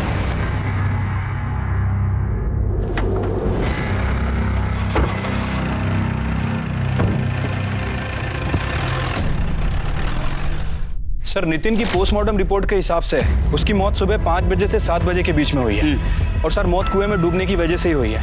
रिपोर्ट में ये भी मेंशन है कि उसके गले पर नाखून के खरोच के निशान है, लेकिन प्रॉपर निशान नहीं है। मतलब सर, ये हो सकता है कि किसी ने उसका गला दबाने की कोशिश की, लेकिन पूरी तरह से गला दबा नहीं पाया। यस शिरके, इसका मतलब ये मर्डर है, सुसाइड नहीं। यानी उसको कुएं में किसी ने धक्का मार के गिराया, और ऐसे आदमी ने गिराया जिसको पता था इसको तैरना नहीं आता। एक काम करो शिरके, नितिन के घर से ये खड़की के कुएं तक का सारा सीसीटीवी फुटेज कलेक्ट करवा। हो सकता है मर्डर उसको फॉलो कर रहा हो। ठीक है सर। तृप्ति, डीएनए रिपोर्ट की कोई अपडेट? सर, डीएनए रिपोर्ट अभी नहीं आई है, पर जल्दी आ जाएगी सर। सर, एक औरत आई है, आपसे मिलना चाहती है। बोल रही है कि मनीषा तांबे के बारे में कुछ बताना चाहती है। सर, मैं मंजरी, छाया रानी की पड़ोसी। बोलो। सर, मैं अक्सर मनीषा को ब्यूटी ट्रीटमेंट के लिए घर पे बुलाया करती थी, और एक दिन मुझे बाल स्ट्रेट करवाना था और मैंने उसे घर पे बुलाया था। और फिर एक सेकेंड ना दीदी।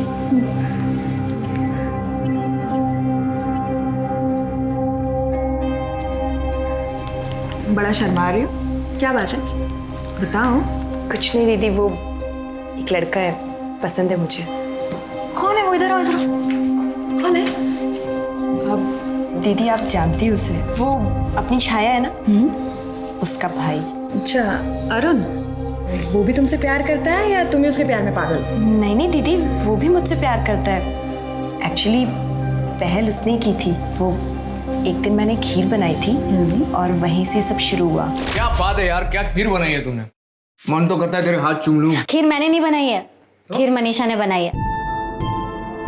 अच्छा, तुमने बनाई है खीर? एक भी ऑटो नहीं है आज।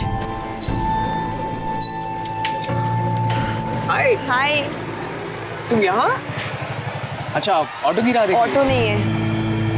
तो बैठ जाओ, मैं तुम्हें ड्रॉप कर देता हूँ। अरे सोचो मत, मैं भी वहीं जा रहा हूँ तुम्हारी पार्लर की तरफ। आओ।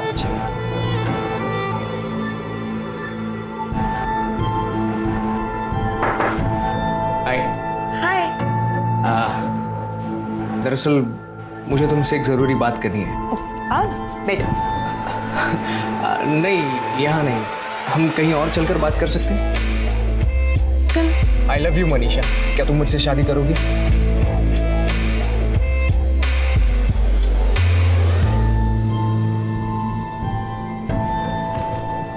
आई लव यू टू। तो बात आई लव यू तक पहुंच चुकी है, आगे भी कुछ हुआ है? दीदी, बात आगे बढ़ चुकी है।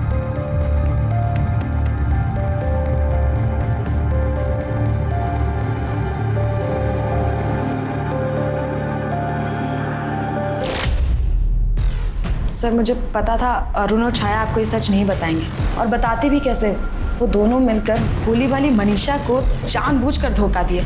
मतलब? सर, एक पैसे वाली लड़की के साथ अरुण की ऑलरेडी सगाई हो चुकी थी और मनीषा को इस बारे में कुछ नहीं पता था। मैंने उसे सब कुछ बता दिया। वो बहुत दुखी हुई और उसने अरुण और छाया से इस बारे में बात की। इतना बड़ा धोखा दिया तुमने मुझे अरुण, वो भी किस लिए? सिर्फ मेरे साथ। छी, शर्म नहीं आई तुम्हें? क्यों नहीं बताया तुमने मुझे कि तुम्हारी एंगेजमेंट हो चुकी है? बताओ, क्यों नहीं बोला तुमने मुझे? बोलो। क्या है, तू इस पे क्या चिल्ला रही है? और तू खुद मेरे भाई पे डोरे डाल रही थी, समझी ना? और बताने का क्या मतलब है? पूरी दुनिया को पता है इसकी एंगेजमेंट हो गई है और तुझे नहीं पता। चाहे तू कैसे बोल सकती है ऐसे? तुझे लगता है अगर मुझे पता होता मैं इसके आसपास भी भटकती? जा रे, तू बकवास कर रही है। अगर लड़की सामने से इशारा कर रही है तो दुनिया का कौन सा आदमी मना करेगा? हाँ, तुम दोनों ने मिलकर धोखा दिया है मुझे। तुम दोनों ने। हाँ, दिया धोखा। क्या कर लेगी? बोलना, क्या कर लेगी? इस धोखे ने मनीषा को बुरी तरीके से तोड़ दिया था, पर उसके बावजूद वो अपने बारे में नहीं सोच रही थी। वो अरुण की मंगेतर के बारे में सोच रही थी और उसने उससे जाके सब कुछ बता दिया। वो सब जानकर उसकी मंगेतर ने सगाई तोड़ दी और इस बात पे अरुण को बहुत गुस्सा आया था। निकल बाहर। दफा हो जाए यहाँ से। जिंदगी बर्बाद करके रख दी है तूने मेरी। जब मेरी जिंदगी बर्बाद कर रहे थे तब खुद पे आया इतना गुस्सा? नहीं ना? अब समझ आ रहा होगा जब खुद के साथ ऐसा होता है तो कितना बुरा लगता है। मैं दुआ करूंगी भगवान से तुम्हारी शक्ल ना कभी देखनी ना पड़े। और छाया, ऊपर वाला ना करे तुम्हारे साथ कभी ऐसा हो। जिस दिन होगा ना तब समझ में आएगा कैसा लगता है जब कोई प्यार के नाम पे तुम्हें बेवकूफ बना रहा होता है, तुम्हारा इस्तेमाल कर रहा होता है।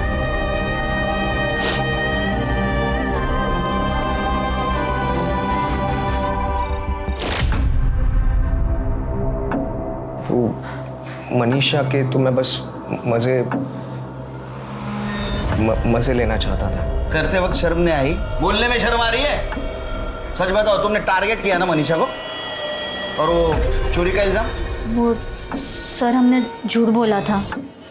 वो ये मनीषा से बोर हो गया था और सर उसे डर भी लग रहा था कि कहीं इसके मंगेतर को इसके अफेयर के बारे में ना पता चले, तो मनीषा से पीछा छुड़ाने के लिए मैंने मदद की थी और कुछ नहीं किया सर मैंने। पीछा छुड़वाने के लिए मदद की थी या मारने के लिए? सर, ये क्या बात कर रहे हो आप? हम थोड़ी मर्डर करेंगे। उसके मंगेतर के साथ उसका झगड़ा हुआ था। बहुत हो गया तेरा नाटक, अभी मेरे को कुछ नहीं सुनना है। तो अभी के अभी मेरे साथ घर चल, हम कल ही शादी कर लेंगे। चल। अरे छोड़ो मुझे, नहीं करनी है मुझे शादी तेरे से। सुना तूने? हाँ सुना। तेरे बोलने से क्या होगा? साकर पूड़ा हुआ है हमारा, और तेरे बाप ने ना मुझसे 5 लाख रुपए लिए, ध्यान में रखना। साकर पूड़ा हुआ है ना हमारा? साकर पूड़ा हुआ है ना? ये जेल साकर पूड़ा टूटला, और जो पैसे तूने बाबा को दिए हैं वो जाके उन्हीं से ले।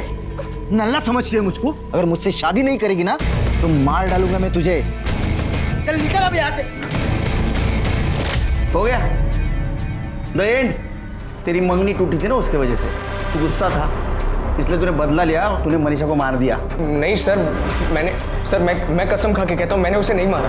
मैं तो ये तक नहीं जानता था कि वो कहाँ चली गई। लेकिन जितना गुस्सा मैं उससे था, उससे कहीं ज्यादा नफरत उसका बाप उससे करता था। उसका बाप? तेरे को कैसे पता है उसका बाप उससे नफरत करता था? सर मैंने अपनी आंखों से देखा। बाप हो तुम्हारा, जो मैं कहूंगा ना वही तुम करोगी, समझी? बस हो गया तुम्हारा ये नाटक। अपने पैरों पे खड़ा होना है, अपने पैरों पे खड़ा होना है। हाँ, ये ऐसे कपड़े पहन के खड़ी रहोगी अपने पैरों पे? तो अभी क्या भी घर चल। वो सुदेश रोज आकर बैठता है, क्या जवाब दूंगा उसको? पापा, वो सुदेश अब भी क्यों घर पे आता है? उसने बताया नहीं आपको? मैंने उसके साथ सगाई तोड़ दी है और जो पैसे आपने लिए वो तो आपको वापस करने पड़ेंगे ना। क्या बोली तू? सगाई तोड़ दी तूने? अभी क्या भी घर चल। मार दूंगा तेरे को मैं। मारना है तो मार दो, मर जाऊंगी उस नरक में, वापस नहीं जाऊंगी। आपने और सुदेश ने अगर मेरे साथ जबरदस्ती की ना तो मैं पुलिस स्टेशन जाके आप दोनों को अंदर करवा दूंगी। आपको जेल भेजेगी? आपको जेल भेजेगी? बाबा छोड़ो, नहीं जाऊंगी बाबा, नहीं जाऊंगी। मनीषा, तुझे कहानी बता रहा है ना, ये सच है या झूठ हम पता करके रहेंगे, समझा? चिरके सर, इसका डीएनए मनीषा के फिटनेस से मैच करवा। शहर छोड़ के जाने का नहीं जब तक केस चल रहा है। हाँ?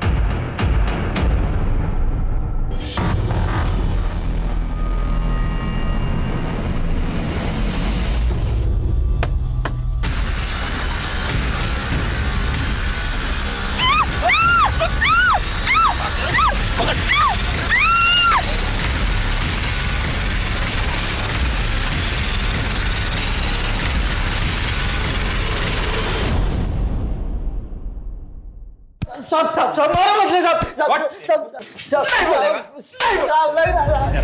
मैंने कुछ नहीं किया। मेरी बात साहब, मारो मतलब। अभी तो 4,999 रुपए का फटके खाए तूने। 4,95,001 रुपए। साहब ये आप क्या बोल रहे हैं साहब? साहब मैंने कुछ नहीं किया है साहब। तूने कुछ नहीं किया? सच बोल रहा हूँ साहब। तूने मनीषा का पीछा किया जब वो आरती सालवी के पास काम करती थी। बाद में वो कदम के पास काम करने गई तब भी तूने उसका पीछा किया। इतना ही नहीं तो तूने उसके साथ शादी करने की जबरदस्ती की। नहीं, जब उसने नहीं बोला तो उसको मार के खड़की गांव के कुएं में डाल दिया ताकि उसको कोई पहचान ना सके। नहीं साहब, मैंने किसी को नहीं मारा है साहब। हाँ ये बात सच है कि मैं उसका पीछा करता था, उसको एक बार मिला भी हूँ साहब, लेकिन साहब उसको मनाने के लिए, क्योंकि मुझे उसके साथ शादी करनी थी साहब। लेकिन उसने मुझसे सगाई तोड़ दी साहब, अंगूठी तक मेरे मुंह पे मारा साहब। फिर मैं उसके बाप के पास गया क्योंकि मुझे पता था कि अगर उसे कोई मना सकता है तो उसका बाप ही है। लेकिन मैं उसको ये नहीं बताया कि उसने मेरे साथ एंगेजमेंट तोड़ दी है ताकि वो अपना हाथ पीछे ना ले सके। साहब मुझे तो बस उसके साथ शादी करनी थी, बस और कुछ नहीं साहब। साहब मैं किसी को नहीं मारा है साहब, सच सच सच बोल। साहब आइकर मारा साहब, मैंने कुछ नहीं किया साहब, मैंने कुछ नहीं किया सर। साहब मैंने कुछ नहीं किया, सच बोल रहा हूँ साहब, मैंने कुछ नहीं किया साहब। तू बोलेगा या मैं बोलूं? बताता हूँ साहब, बताता हूँ सब। मेरे को मालूम था रजनी ने मनीषा को भागने के लिए मदद की है। फिर मैंने उसको डराया, धमकाया। उसने मेरे को बताया कि मनीषा कहाँ छुपी है। फिर मैं मनीषा को मिलने के लिए वो आरती सालवी के घर भी गया। मनीषा मेरे को पिंपरी में मिली। मैं उसको बोला घर चलने के लिए, बहुत बार बोला, नहीं मानी वो। उससे तो ये भी बोला कि सुदेश के साथ की सगाई उससे तोड़ दी है साहब। मतलब तुमने मारा है ना मनीषा को? कैसे बाप हो तुम? क्या बोल रही है तू? क्या बोलती है तू? मैं क्यों मारूंगा अपनी बेटी को? सुना ना, जब तेरी बीवी तेरे ऊपर भरोसा नहीं करती तो हम करें साहब। सच में बात मारू साहब। सर नितिन का डीएनए मनीषा के फीटस से मैच नहीं कर रहा है और अरुण का डीएनए टेस्टिंग के लिए भेजा है। रिपोर्ट आने में थोड़ा टाइम लगेगा सर। सर आरती कदम के यहाँ से जॉब छोड़ने के बाद मनीषा जिस सोनाली कदम के पार्लर में काम करती थी वहाँ का एड्रेस मिल गया है सर।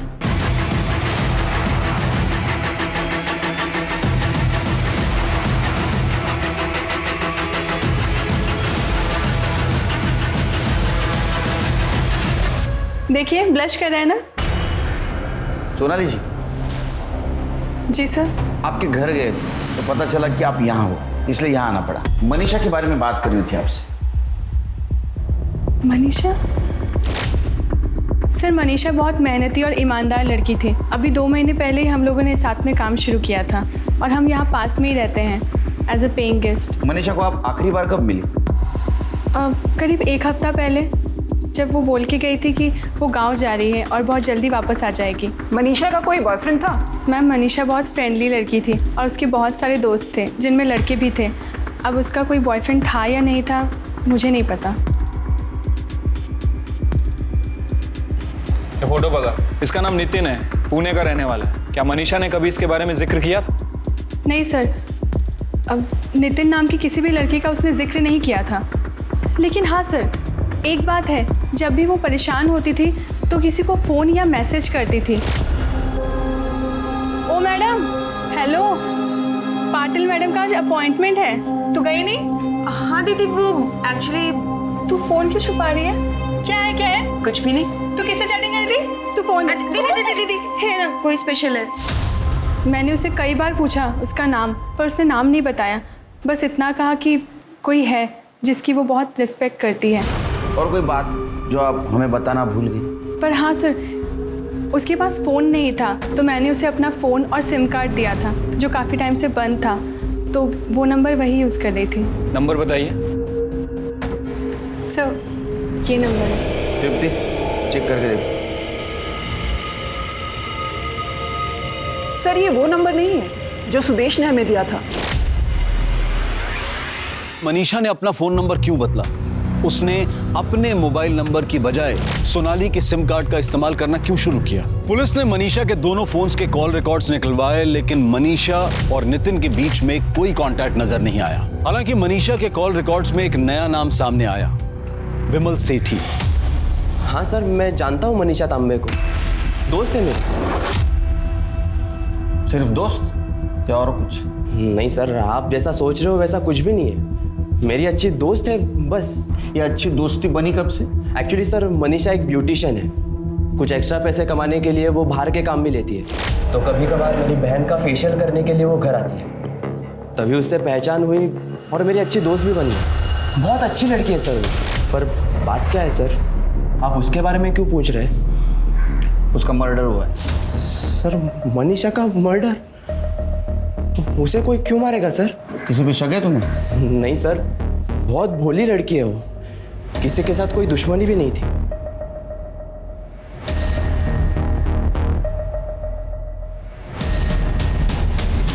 इसे पहचानते हो? इसका नाम नितिन नायक है। नहीं सर, मैंने इसे कभी नहीं देखा। क्या मनीषा ने कभी नितिन नायक के बारे में जिक्र किया? नहीं सर। मनीषा के बारे में कुछ याद आए तो हमें बता देना। मनीषा और नितिन के केस में हर एंगल चेक करने के बाद भी मनीषा और नितिन में क्या संबंध था, पुलिस ये पता करने में नाकाम रही थी। आखिरकार पुलिस को ये लगने लगा कि कहीं इन दोनों केसेस को एक साथ जोड़कर देखना उनकी भूल तो नहीं है। क्या ये दोनों केसेस अलग अलग हैं? अपने इस डाउट को क्लियर करने के लिए पुलिस ने इन दोनों केसेस को एक बार फिर शुरू से खंगाला। क्राइम स्पॉट के मोबाइल टावर रिकॉर्ड्स और उस रूट के सभी सीसीटीवी फुटेजेस को बारीकी से चेक किया गया और जो सामने आया वो रोंगटे खड़े कर देने वाला था। ये सीसीटीवी फुटेज नितिन के घर से कुछ ही किलोमीटर दूर का है। ये देखिए सर।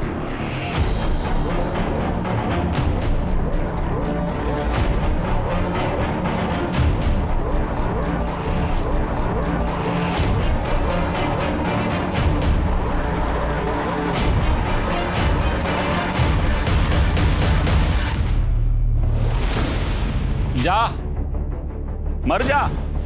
बाबा, तुझा बाबा। बाबा, बाबा वो गलती हो गई मेरे से, प्लीज माफ कर दीजिए। तू 3 बार फेल हुआ बेटा।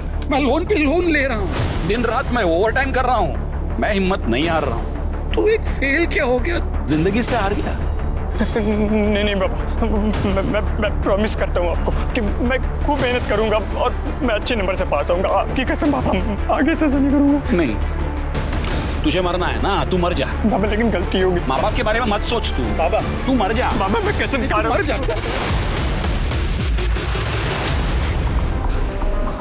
पता नहीं मुझे क्या हुआ था, अचानक से वो कुएं के अंदर गिर गया। मैं अपने आंखों से डूबते हुए देखा। कहते ना, औरत में आदमी से ज्यादा धैर्य होता है। तुम्हारे पत्नी के सामने उसने 3 बार सुसाइड करने की कोशिश की और तीनों बार तुम्हारे पत्नी ने उसकी जान बचाई, पर तुम पहली बार अपना धैर्य खो बैठे। बच्चे की याद में छोड़ो अभी जेल में। सर जहां मनीषा की लाश मिली वहां के मोबाइल टावर से पता चला है कि उस दिन वहां चेतन नाम के एक लड़के का मोबाइल एक्टिव था। चेतन उस एरिया का रहने वाला नहीं है सर। इतना ही नहीं सर, चेतन के कॉल रिकॉर्ड्स में एक नहीं बल्कि 2 ऐसे लोगों के नंबर मिले हैं जो मनीषा मर्डर केस के सस्पेक्ट हैं। कौन है वो दोनों? बहुत होशियारी दिखाई, बहुत दिमाग लगाया, बहुत प्लानिंग की, लेकिन कुछ फायदा नहीं हुआ। मर्डर का प्लान करते वक्त कभी भी तुम दोनों एक दूसरे से मोबाइल पे बात नहीं करते थे। इसके जरिए प्लानिंग की तुमने। मर्डर के दिन भी तुम्हारे दोनों का मोबाइल घर पे था ताकि तुम्हारा लोकेशन ना पता चले। ये तुम्हारा मोहरा था। जहाँ पे तुमने मनीषा की बॉडी फेंकी वहाँ इसका मोबाइल एक्टिव मिला। बहुत सारे प्रूफ है हमारे पास। अपने मुंह से बोलते हो क्या करड़े को बोलो? करड़े? सर ये अरुण की गलती है सर। इसके कहने पर हमने सब किया। अरे हाँ सर, जो इसने बोला वो हमने किया। सालो, अब मासूम बन रहे हो? मैंने क्या जबरदस्ती की थी तुम पे? हाँ, लेकिन मर्डर का प्लान किसका था? तेरा ही था ना। ये मनीषा को ना छोड़ूंगा नहीं मैं। पैसे मांग रही है ना, ऐसा कुछ करना है जिससे उसे पैसे ही ना देने पड़े। सिर्फ एक तरीका है, मनीषा के पैसे वापस देने से बचने का सिर्फ एक तरीका है तेरे पास। क्या? मनीषा का मर्डर। मैंने उसे इंटरनेट से कॉल किया और पैसे लौटाने के बहाने से उसे मिलने के लिए बुलाया। पैसे? देखो बारिश हो रही है, अंदर बैठो। मनीषा आखिरी बार प्लीज।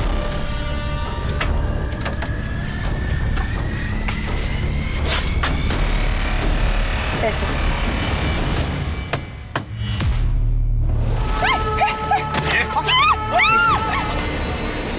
और तू रे एड़ा बन के पेड़ा खाता है। मनीषा के पेट में तेरा ही बच्चा था, पता चला है हमको। सर मैं और मनीषा एक ही गांव के थे, पिंपले गांव। ये अरुण ने उसे धोखा दिया तो वो काफी दुखी थी और मैंने उसी चीज का फायदा उठाया। मनीषा प्लीज प्लीज रोना बंद करो, रोना बंद करो प्लीज। हम एक ही गांव के हैं, एक दूसरे को अच्छी तरह से समझ सकते हैं। मुझे लगता है हमें एक दूसरे का सहारा बनना चाहिए। मैं हमेशा तुम्हारे साथ रहूंगा। बड़ी आसानी से सर वो मेरी बातों में आ गई, बहुत बोली थी।